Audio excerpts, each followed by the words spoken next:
नमस्कार श्री स्वामी समर्थ सर्वांना। आज शनिवारी 30 डिसेंबरला संकष्टी चतुर्थी आलेली आहे। मार्गशीर्ष महिन्यातली ही संकष्टी चतुर्थी आहे। जसं आपण श्रावण महिना हा पवित्र समजतो त्याचप्रमाणे मार्गशीर्ष महिना देखील तितकाच पवित्र आहे।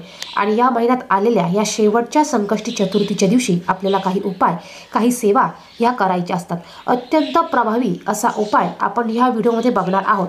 21 दुर्वांचा उपाय आपल्याला आपल्या मुलांच्या प्रगतीसाठी, मुलांच्या संकटांसाठी, विघ्नांसाठी करायचा आहे। उपाय काय आहे हे जाणून घेण्या अगोदर तुम्ही जर का चॅनलवर नवीन असाल तर अशाच माहितीपूर्ण व्हिडिओ बघण्यासाठी चॅनलला सबस्क्राइब करा आणि बाजूच्या बेल आयकॉनला देखील प्रेस करा। ह्या वर्षातली ही सर्वात शेवटची संकष्टी चतुर्थी आहे आणि या संकष्टी चतुर्थीला आपल्याला जेवढ्याही सेवा उपाय करता येईल तेवढे करायचे आहे। बघा, आपण जेवढ्याही सेवा करता येईल तेवढ्या सेवा करायच्या आहे आणि आपलं पुढचं वर्ष हे सुखानं, आनंदानं आपल्याला घालवायचं आहे। या उपायासाठी बघा, तुम्हाला 21 दुर्वा आपल्याला घ्यायच्या आहे। त्याचप्रमाणे 21 शमीचे पत्र आपल्याला लागणार आहे। सर्वात अगोदर आपल्याला घरातील देवपूजा करायची आहे। त्यानंतर आपल्या घरात असलेल्या गणपती बाप्पांची आपल्याला पंचोपचारे पूजा करायची आहे।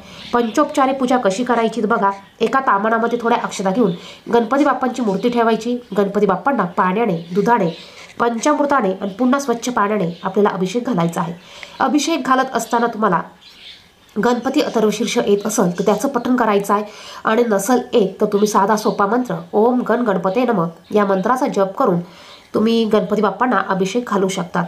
गणपती बाप्पांना अभिषेक घातल्यानंतर तुम्हाला गणपती बाप्पांची मूर्ती स्वच्छ करायची आहे, कोरड्या कपड्याने पुसायची आहे आणि त्यांची विधिवत पद्धतीने तुम्हाला पूजा करायची आहे। तुम्ही देवघरामध्ये गणपती बाप्पांची स्थापना करू शकतात किंवा एका पाटावर, चौरंगावर कपडा अंथरून त्यावर थोड्या अक्षता ठेवून तुम्ही गणपती बाप्पांची मूर्ती ठेवू शकतात। गणपती बाप्पांना हळद, कुंकू, अक्षता, लाल जास्वंदाचं फूल अर्पण करायचं आहे, दुर्वा अर्पण करायचा आहे। गोडाचा नैवेद्य तुम्ही खारीक खोबऱ्याचा किंवा गुळ खोबऱ्याचा देखील नैवेद्य दाखवू शकतात। आपल्याला या पद्धतीने गणपती बाप्पांची ही पूजा करायची आहे आणि त्यानंतर हा उपाय, ही सेवा आपल्याला करायची आहे। बघा, अत्यंत प्रभावी असा हा उपाय आहे। तुम्ही तुमच्या कोणत्याही वयातील मुलासाठी, म्हणजे लहान मूल असू द्या किंवा मोठं मूल असू द्या, सर्वांसाठी तुम्ही हा उपाय करू शकतात। अगदी लहान मूल असेल, त्याला सारखी दृष्ट लागत असेल, नजर दोष होत असेल, नजर बाधा होत असेल तर ती दूर करण्यासाठी देखील तुम्ही हा उपाय करू शकतात। किंवा मुलांच्या अभ्यासात प्रगती होत नसेल, मुलांना नोकरी नीट मिळत नसेल, मनासारखा जॉब मिळत नसेल तर त्यासाठी देखील हा उपाय तुम्ही करू शकतात। आता हा उपाय तुम्हाला गणपती मंदिरात जाऊन करायचा आहे। बघा, गणपती बाप्पांचं मंदिर आहे, त्या मंदिरात जाऊन तुम्हाला हा उपाय करायचा आहे। उपाय करण्यासाठी तुम्हाला 21 दुर्वा घ्यायच्या आहेत। 21 दुर्वा तुम्हाला घ्यायच्या आहे, 21 शमी पत्र तुम्हाला घ्यायचं आहे आणि काहीतरी तुम्हाला गोडाचा नैवेद्य घ्यायचा आहे। मग अगदी तुम्ही मोदक जरी घेतले तरी चालतील किंवा तुम्ही लाडू घ्या किंवा तुम्ही गुळ खोबऱ्याचा जरी नैवेद्य घेतला तरी चालणार आहे। हे सर्व घेऊन आपल्याला गणपती बाप्पांच्या मंदिरात जायचं आहे। गणपती बाप्पांच्या मंदिरात गेल्यावर आपल्याला गणपती बाप्पांची पूजा करायची आहे। पूजा कशी करायची तर बघा, हळदी कुंकू अर्पण करायचं, अक्षता अर्पण करायचा, नेलेलं जास्वंदाचं फूल अर्पण करायचं। जास्वंदाचं फूल नाही मिळालं तुम्ही झेंडूचं लाल फूल देखील घेऊन जाऊ शकतात। त्याचप्रमाणे आपण जोही नैवेद्य नेलेला आहे तो नैवेद्य आपल्याला गणपती बाप्पांना अर्पण करायचा आहे। त्यानंतर आपल्याला आपण नेलेल्या 21 दुर्वा याचबरोबर 21 शमीपत्र हे गणपती बाप्पांच्या चरणाशी अर्पण करायचे आहे। दुर्वा अर्पण करत असताना दुर्वाचं देठ हे गणपती बाप्पांकडे येईल अशा पद्धतीने दुर्वा अर्पण करायचे आहे। यानंतर गणपती बाप्पांना मनोभावे नमस्कार करायचा आहे।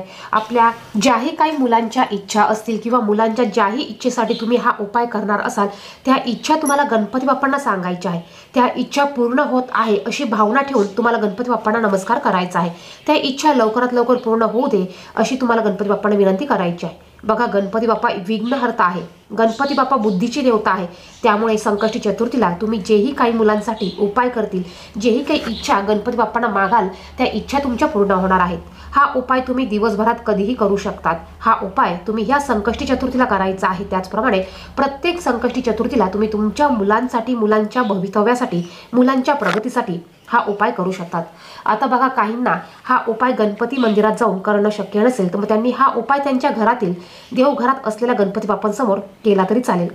घरात तुमच्या जर का गणपती बाप्पांची मूर्ती असेल, गणपती बाप्पांचा फोटो असेल तर तुम्हाला गणपती बाप्पांची या दिवशी सेवा करायची आहे। बघा, संकष्टी चतुर्थीला जर का तुम्ही गणपती बाप्पांचे व्रत केले, गणपती बाप्पांची मनोभावे सेवा केली तर गणपती बाप्पा आपले सर्व विघ्न हे नष्ट करतात, नाहीसे करतात। त्यामुळे हा उपाय आपल्याला प्रत्येक संकष्टी चतुर्थीला आवर्जून करायचा आहे। अत्यंत साधा, सोपा आणि प्रभावी असा हा उपाय आहे। या उपायाने तुम्हाला 100% याचं फळ हे मिळणार आहे।